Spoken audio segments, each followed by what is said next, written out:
Kardeş sağ dediğim o hayvanlar bunlar diye dediğime gelip çəkib atacağım. 8 baş birinci qarına qoçun almış xam şeyler. Bak onlar budur kardeş. Buna bax maşallah olsun. Durna kimi heyvanlardır. Bax belə gedəcək heyvanlar bax. 8 baş heyvan budur kardeş. Sağ dediğime gelip çəkib atacağım.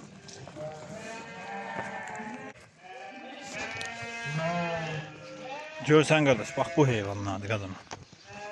Qiymət də nə? Münasib. Qiymət münasib. Hamısı birinci qarına qoşdan çıxmış. Xam şişəklər. 8 baş heyvandır qardaş.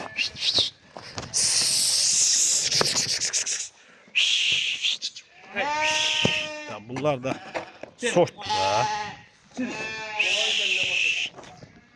Görsən. Ay maşallah, ay maşallah.